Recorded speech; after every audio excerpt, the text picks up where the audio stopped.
Hello friends, നിങ്ങൾ എപ്പോഴെങ്കിലും അവഗണിക്കപ്പെട്ടിട്ടുണ്ടോ?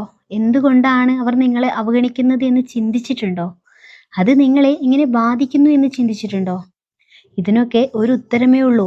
അത് ദുർബലമായ നിങ്ങളുടെ മനസ്സാണ്. നിങ്ങളുടെ മനസ്സിന് എത്ര തന്നെ ഉറപ്പുണ്ട് എന്ന് പറഞ്ഞാലും സമ്പത്തിൻ്റെയോ സ്റ്റാറ്റസിൻ്റെ പേരിലോ സൗന്ദര്യത്തിൻ്റെ പേരിലോ ആരെങ്കിലും നിങ്ങളെ മാറ്റി നിർത്തിയാൽ നിങ്ങൾ തളർന്നു പോകും. സത്യമല്ലേ? അത് നിങ്ങൾക്ക് അവഗണനയായിട്ട് തോന്നും. അങ്ങനെ ഒരു തോന്നല് നിങ്ങളുടെ മുന്നിലേക്ക് വരുന്നതിനുള്ള പ്രധാന കാരണം നിങ്ങൾ നിങ്ങളുടെ മനസ്സിനെ പറഞ്ഞു പഠിപ്പിച്ചിട്ടുണ്ട്. നിങ്ങൾക്ക് സമ്പത്തില്ല, സൗന്ദര്യമില്ല, നിങ്ങളുടെ ഫാമിലിയിൽ അത്ര വലിയ സ്റ്റാറ്റസ് ഒന്നുമില്ല. ഇങ്ങനെ ഒരു ചിന്ത നിങ്ങളുടെ ഉള്ളിൽ നിലനിൽക്കുന്നിടത്തോളം കാലം എല്ലായിടത്തും നിങ്ങൾ അവഗണിക്കപ്പെടുക തന്നെ ചെയ്യും. അത് മാറ്റിയെടുക്കണം. നിങ്ങൾ മനസ്സിൽ വെച്ചാലേ സമ്പത്തുണ്ടാക്കാൻ കഴിയുമെന്ന് വിശ്വസിക്കണം. സൗന്ദര്യം അത് ദൈവം തരുന്ന വരദാനമാണ്. സൗന്ദര്യമാണ് നിങ്ങളുടെ പ്രശ്നമെങ്കിലേ ചുറ്റിലും ഒന്ന് കണ്ണോടിക്കുക. അംഗപരിമിതരായ ഒരുപാട് പേരെ നിങ്ങൾക്ക് കാണാൻ കഴിയും. അവർ ആ ഒരു അവസ്ഥയോട് പൊരുതി ജീവിക്കുന്നതും കാണാം.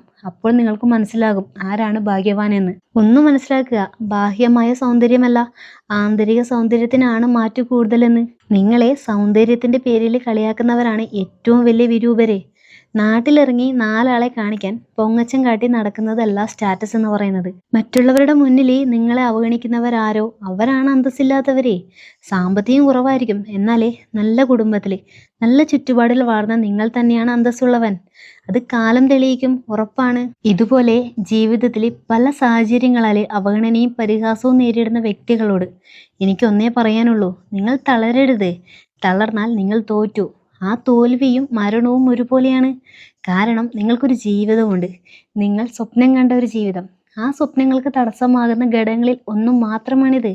അവർ നിങ്ങളെ അവഗണിക്കുമ്പോൾ ആ അവഗണനയെ നിങ്ങൾ അവഗണിക്കാൻ പഠിക്കണം.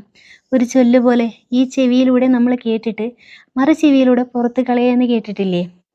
ഓരോന്ന് കേൾക്കുമ്പോൾ നിങ്ങളുടെ മനസ്സ് അതിന് പിന്നാലെ പോകുന്നത് തടയണം. നിങ്ങളെ അവഗണിക്കുന്നവർക്ക് വേണ്ടി നിങ്ങളൊന്നും ചെയ്യരുത്.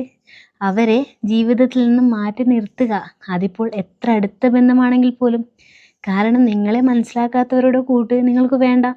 ഈ ഭൂമിയിലേക്ക് നിങ്ങൾ വന്നതും ഒറ്റയ്ക്കാണ്, പോകുന്നതും ഒറ്റയ്ക്കാണ്.